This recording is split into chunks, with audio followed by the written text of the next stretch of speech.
The Lord spoke to Moses after the death of the two sons of Aaron when they drew near before the Lord and died. And the Lord said to Moses, "Tell Aaron your brother not to come at any time into the holy place inside the veil before the mercy seat that is on the ark, so that he may not die. For I will appear in the cloud over the mercy seat. But in this way Aaron shall come into the holy place, with a bull from the herd for a sin offering, and a ram for a burnt offering. He shall put on the holy linen cloak, and shall have the linen undergarment on his body, and he shall tie the linen sash around his waist, and wear the linen turban. These are the holy garments. He shall bathe his body in water, and then put them on. And he shall take from the congregation of the people of Israel 2 male goats for a sin offering, and 1 ram for a burnt offering."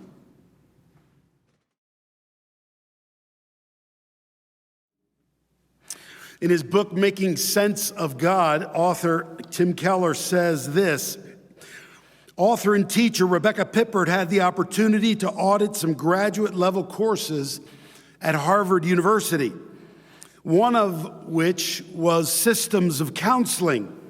And at one point, the professor presented a case study in which therapeutic methods were used to help a man uncover a deep hostility and anger towards his mother.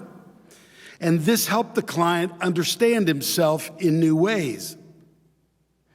Pippert then asked the professor how he would have responded if the man had asked for help to forgive his mother.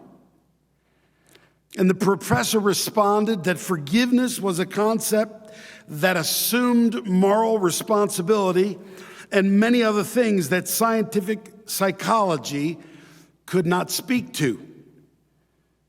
Don't force your values about forgiveness onto the patient, he said. When some of the students responded with dismay, the professor tried to relieve the tension with some humor. "If you guys are looking for a changed heart, I think you're looking in the wrong department." However, as Pippert observes, the truth is we are looking for a changed heart. Secular reason all by itself cannot give us a basis for a deep and powerful message of forgiveness and redemption. And we live in a world that's desperate for forgiveness. Desperate for forgiveness. But the way that most people deal with it is to explain it away. Some say there's no God, but many others dumb God down so that his law and his holiness are not very demanding. And that way sin is no big deal, and so no one really needs to be forgiven. What's astounding is that many young people who are religious in their persuasion believe that God, this is proven by statistics, believe that God is there to make your life better. That's what Christian Smith says in his book, Soul Searching.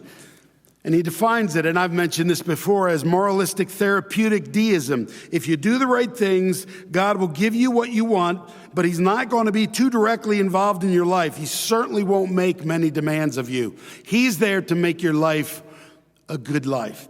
And this is what many, many people are believing. And then we get to the book of Leviticus. And to our cultural ears, this book is oppressive, repressive, doling out harsh punishments for sexual sins and obscure ceremonial sins and so many other types of sins, on and on and on about the punishments. A lot of stoning going on in Leviticus.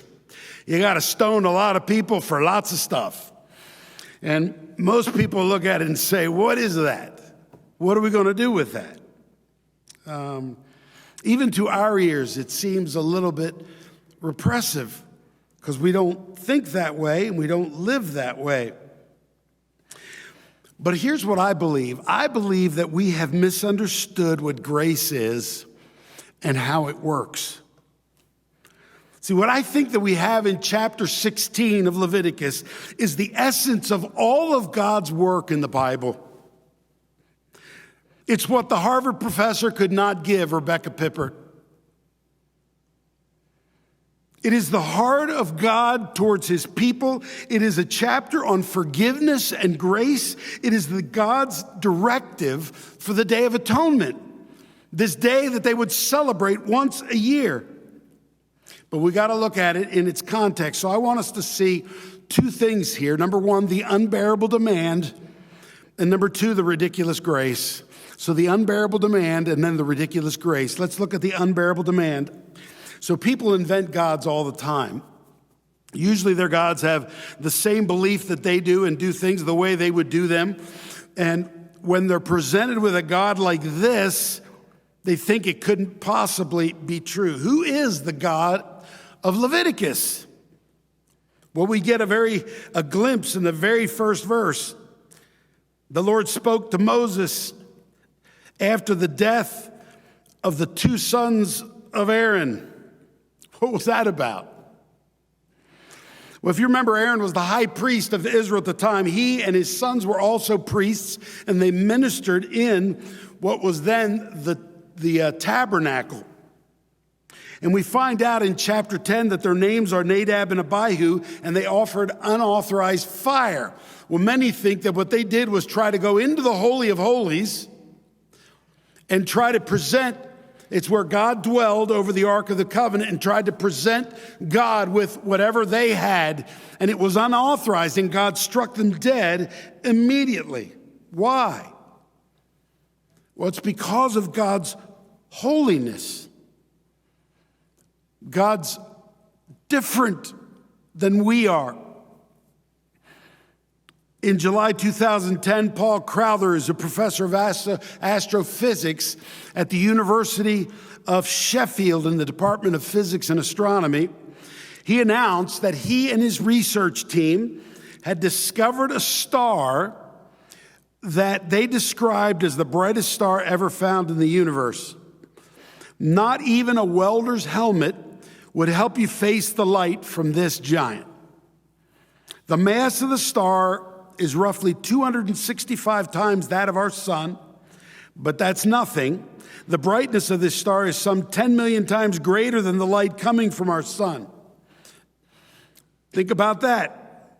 It says, the star currently named R13-681 is not twice as bright as our sun, which would be overwhelming in itself if it were the sun that our Earth orbited. It is not just 10 times brighter, which is a light so bright we can hardly imagine it. It is not 100 times brighter or 1,000 times brighter than our sun. It is not 1,000,000 times brighter. This newly identified star is 10 million times brighter than our sun. How can anything be that bright? And then he says, thinking about this star gives us a sense of what the glorious presence of God is like. For Scripture says that God is a being who lives in unapproachable light, whom no one has seen or can see. So before we get off into a tangent on science and light and how bright things are, the metaphor will break down for God a little bit, because we're not really talking about brightness in the sense of the sun, a brightness and heat that will destroy you if you get too close. Of course, God made all this, and he is brighter than the brightest star. He lives in unapproachable light. How bright is that if it's actually brighter than that bright star? But actually, he is much, much brighter. But what's really being referred to here in Leviticus is God's moral brightness. There is no darkness in him. There is nothing evil. There is no wrong. There is no shadow morally. There is nothing iffy about him. All that he does is good. All that he does is right. This is the God being described in Leviticus. It's the God of the Bible. There's no dumbing it down here. There's no wiggling. There's no shilly-shallying. There's no getting around it. This is the God he's talking about, the one that lives in unapproachable light, the one you can't get near. Not even with the littlest, smallest white little lie. If that's the only sin you ever committed, you can never get near it because there's no darkness in him. And yet, the majority in the West dumb it down so as not to have to live with the guilt. In the Woody Allen movie September, a character named Peter is talking with a physicist named Lloyd, and their conversation is about the atom bomb. And the conversation goes like this. Peter says, "Is there anything more terrifying than the destruction of the world?" And Lloyd says, "Yes, the knowledge that it doesn't matter one way or the other, that it's all random, that everything is resonating aimlessly out of nothing, eventually vanishing forever.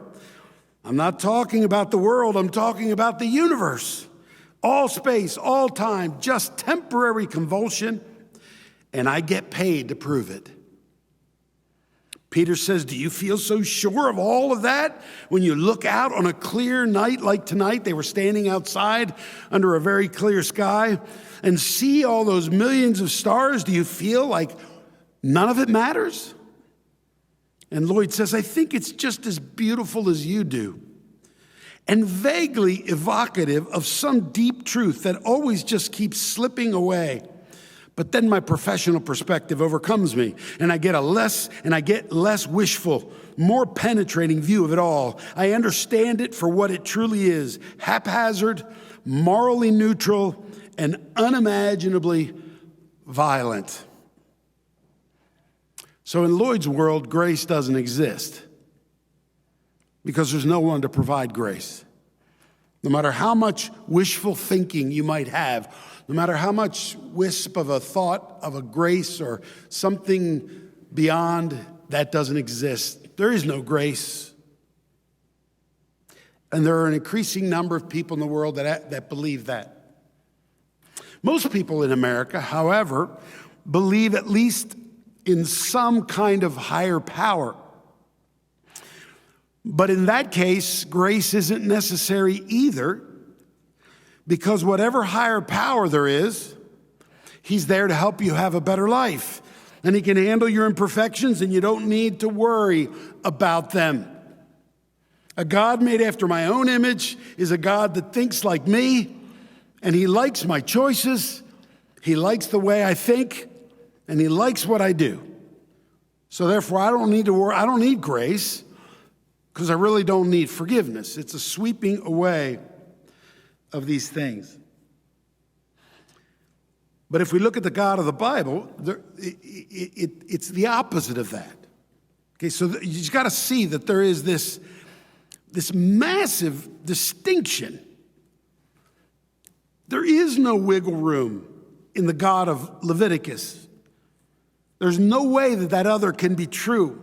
He lives in unapproachable light. He is perfect and just and right and true. And the only way we can even consider approaching is if he extends grace. So the Christian world is the only world where grace is absolutely necessary. It is not a maybe if I feel like it, I get grace. It's the only one where it's absolutely necessary. See, let's look at grace a little bit. God should have destroyed the Israelites for their for their constant bickering, complaining, angry tirades, lack of faith, rebellion, you name it, all the way through the desert. They were complaining. They were high maintenance. They were high maintenance. Some of you out there are high maintenance. I'm not saying who. All right. But the Bible tells us, so this is the inkling of grace, right? He says that God is slow to anger and abounding in compassion. This is why he doesn't destroy them right away. Why is he slow to anger? It's because he has a plan. He has a plan to save his people. And so he provided a way for his presence to descend on the camp of Israelites without destroying them. By all rights, as his presence descended, he should have wiped them all out.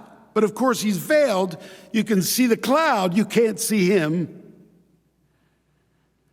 See, this is not an angry tirade on God's part. This is not some emotional outburst where he comes in and he kills people and he wipes people out and he says, if you're bad, I'm going to get you, and all this kind of stuff. He's not emotional in that sense. It's just a true thing. He is brighter than the star I described earlier. Who can stand in that presence? And so what does he do? He has them build a tabernacle, which was essentially a wall built in a rectangle. We got it up there. See that? You got the rectangle. The walls are made of leather, or they're animal skins. And so is that building in there, made of animal skins. So in the courtyard, all you have is the altar, and then you have the laver where they wash, and then you have the building. And on the next slide, the building contains 2 rooms. It contains the holy place, and then there's a veil and the Holy of Holies. And in the holy place, there was the lampstand, and there was the bread of the table of the bread, the showbread, and then there was an altar of incense in it. And in the holiest of holies, there was just the Ark of the Covenant. It calls it the Ark of the Testimony. And the reason it was called the Ark of the Testimony is that the 10 Commandments that Moses had gotten off the mountain were inside the Ark. So so once a year, Aaron would have to go into the Holy of Holies. Because God's presence would come, and the concentration of his presence was a fraction, a piece of the outskirts of his presence was in the Holy of Holies. And no one could enter there. They would die immediately. And that's what Aaron's sons did. They went in there in an unauthorized way. How do you put moral darkness next to moral perfection? How do you put moral darkness next to moral light? Brilliant, unapproachable light. This is the picture that the Bible is presenting right here in Leviticus 16. You can't put those two together. They don't go. Or as some people in these parts say, that dog won't hunt. It doesn't work. That's why God is a God of grace and forgiveness. He provided the Day of Atonement and the sacrificial system so that the people could continue to live in his presence. Stiff-necked, complaining, arguing, angry, rebellious, standing up against Moses time and time again. All these things, the only way they could live in his presence was because the tabernacle was there, and he instituted the sacrificial system. So here's the principle. If God doesn't live in unapproachable light, if God doesn't contain all that is good and perfect and right and just, then we don't need grace. We don't need grace. We can get there on our own. If we try hard enough, we can be with him. This is what our society is about. Self-saving strategies by dumbing God down.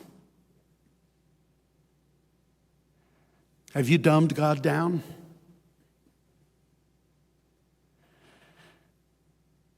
Is he the God that's there just to be on your side and help you through? Is this how we walk with God? Ask him, ask him, ask him, ask him, ask him, ask him, ask him. Or is he the one who lives in unapproachable light, and he deigns to call me his? See, no matter how harsh you think the book of Leviticus is, it's a book about how much grace we need. And then he shows us the grace. So number 2, ridiculous grace. So So let me go through quickly. Put that slide up again, the second one, if you would. Oh, he stepped away from the thing. All right, there it is. So let me just go through this. This is in chapter 16. I'm not going to give you verses or anything. I'm just going to tell you quickly what Aaron had to do on the Day of Atonement. So he would come in, everyone would leave. See, the people were allowed in the courtyard. They were not allowed in the holy place, and no one was allowed in the holiest of holy place, Holy of Holies, except that once a year with Aaron. So the day would come when Aaron, I imagine that he's nervous. His two sons have been put to death. What's it going to be like to go into that Holy of Holies? And probably every year the high priest after that was nervous about what was going to happen. But what would happen is he would come with 2 goats and a ram, a bull ram, and he would come to the entrance. No one else would be in there. He would change his clothes into white garments, a different kind of clothing. And then he would cast lots over the 2 goats. And one of the goats, it says in the passage, one of the goats, it's verse 8, I think, that one of the goats will go to Azazel. One of the goats will be for Azazel, and one of the goats will be for the Lord. Now, what is Azazel? Lots of people think it's some kind of a demon deity or whatever. I don't think so. A lot of commentaries say that Oz can mean, if you split the word up into a compound word, Oz can mean goat, and Azel means to go away. So it's to be the goat that goes away. The scapegoat is what it is. So he would leave the goats at the entrance, and he would go in with the bull ram, and he would sacrifice the bull ram on the altar. And then he would take the blood of the bull ram, he would take the blood into the holy place. And this sacrifice was not for the people yet. This is just for Aaron, just to confess his own sins, just so his own sins were covered. So he goes into the holy place, and he gets some coals from the altar of incense. And then the coals are smoking, and then he goes in through the curtain, the veil that goes into the holy place. But there's so much smoke that he can't see the ark. He'll die if he sees the presence. So there's this smoke happening, and there he is, and he sprinkles the mercy seat, which is the top of the ark, and he sprinkles the ground in front of the ark. And then he goes out from there. And then he goes over to the entrance again. So that's the forgiveness for his own sins. Now he goes to the 2 goats, and he takes the one that is for the Lord, and he sacrifices that goat, and he does the exact same thing. But this time, it's for the sins of the people. And he takes that blood from that goat, and he walks into the holy place again, and he gets more coals, and it's smoking in front of him, and then he steps into the Holy of Holies again. He can't see the ark because it's too powerful, it's too much, he would die, and he sprinkles the mercy seat, and he sprinkles the ground, and then he comes out and he sprinkles the entire tabernacle. He sprinkles because the people have been in the courtyard, and they're sinful, and so even the tabernacle needs to be cleansed from all of this. This is what's going on. Can you imagine? Just to be able to be in the presence of a holy, holy, holy God. And then he goes to the other goat. And he brings the goat in, and he lays his hands on the other goat, and he confesses, and it says all of the sins of the people. He confesses their sins and lays them on top of that goat. And then someone takes that goat way out into the wilderness, where it goes outside the camp, away from the children of Israel, to be on its own. Now, what's going to happen to that goat out there? It's probably going to get destroyed. But it's on its own, away. It signified the sins of God's people being taken away out of the camp, never to be remembered again. That was the significance of all of that. So what's the point? There is no forgiveness. Oh, and then the remains of the goat and the ram would then be taken, whatever was left of them would be taken outside of the camp and burned. The outside of the camp is important. The point is that there's no forgiveness unless death is involved. There's no forgiveness unless death is involved. I read an article, and I'm not going to remember all of it, and I'm just doing this from the cuff here, which I do a lot, that grace is shown us by everything we eat, because everything we eat, something has to die. Whether it's plant or animal or you name it, whatever we eat, something has to die. This is in the cycle of life, though we don't like to think about it. And it says that in Hebrews 9:22, indeed, under the law, almost everything is purified with blood, and without the shedding of blood, there is no forgiveness of sins. It requires death. The penalty for sin is death. This sounds so far into our modern ears. Most people think it's morbid. So God provided a way of forgiveness with the vicarious sacrifice of animals to pay for the sins of the world. But there's a problem. There's a problem. Animal sacrifices were just temporary. They're a stopgap measure that had no lasting value. They had to sacrifice. There were sacrifices going on day after day after day. And then that once a year, the Day of Atonement, when all the sins were confessed. But it had to be done over and over and over. Why? Because no animal could actually pay for the sins of people. No animal could actually pay for those sins. It was a pointer. It was pointing it was pointing ahead. It pointed to something far, far greater. I think you know where I'm going. So let's just look at Jesus and see some of these parallels. We might think of Jesus as being on this side of the curtain with us as we go to the Holy of Holies and present the blood and present it with the Father. But see, in the day of Leviticus, it's actually the opposite. Jesus was on the other side of the veil. He was in the Holy of Holies. Father, Son, and Spirit in the Holy of Holies, in the cloud. The Son is in there. And if anybody had gone in there, he would have been destroyed.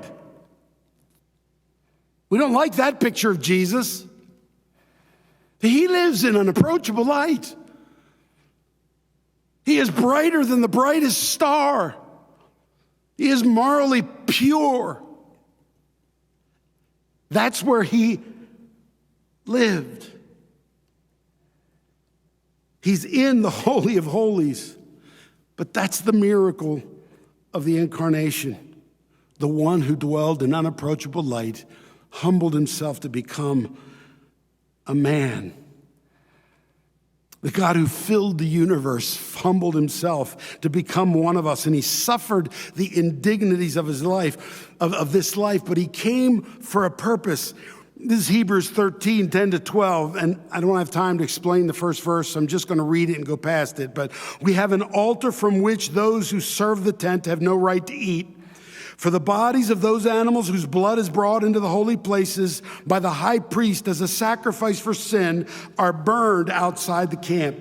So Jesus also suffered outside the gate in order to sanctify the people through his own blood. He's not only the sacrifice, he's also the scapegoat, the goat that goes away. He was crucified as a common criminal outside the city. There is symbolism in that. The whole Old Testament sacrificial system points to that moment in time when Jesus outside the camp would die for the sins of his people as a common criminal. It's what the whole sacrificial system is about.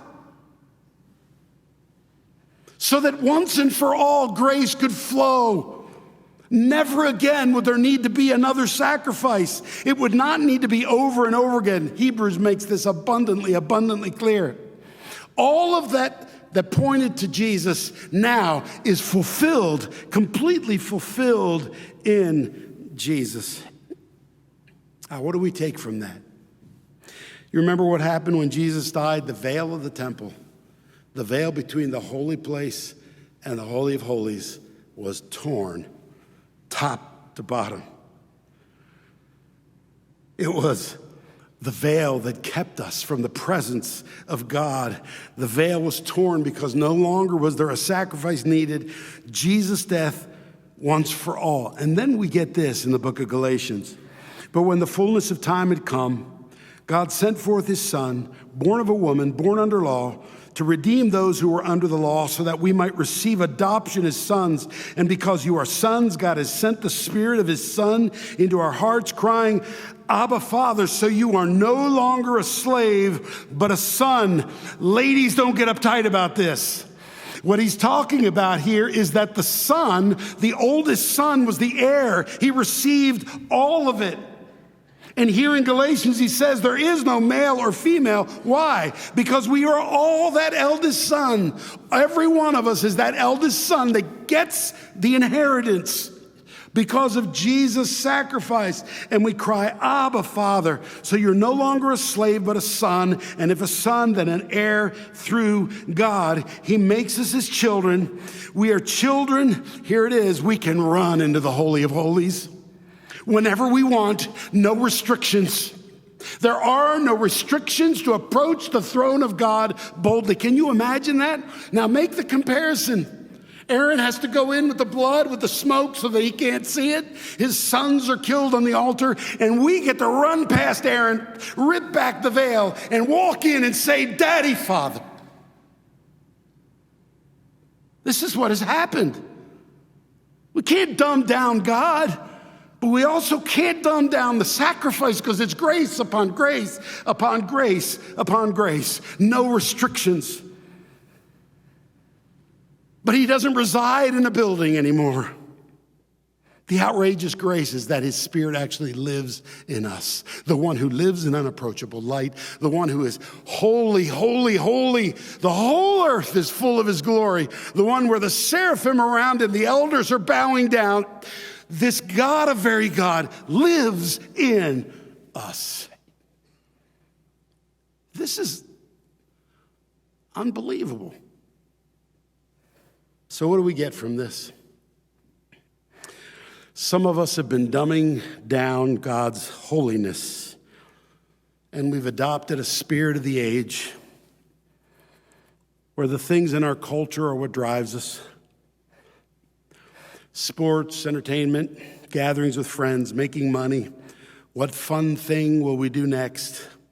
What cool thing will we buy next? Worried about our kids and their being successful in life.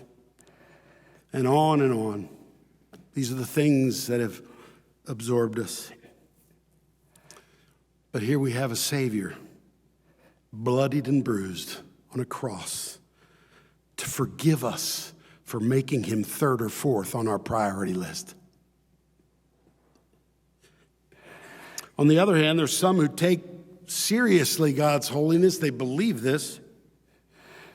And as soon as they see the brokenness in themselves, they beat themselves up and think that they're not maybe even Christians because they can't reconcile their lives with who God is. And here we have a Savior, bloodied and bruised on a cross, to forgive us for not believing in his grace and acting somehow like we are the ones that can measure up or are supposed to measure up. And we've forgotten that it's not our goodness that makes us his children, it's his goodness. It's not our work that makes us his children, it's his work, his love, it's his forgiveness. On that cross, Jesus paid it all. All to him I owe. Sin has left a crimson stain. He washed it white as snow. That's the gospel, and it changes everything. Let's pray. Lord,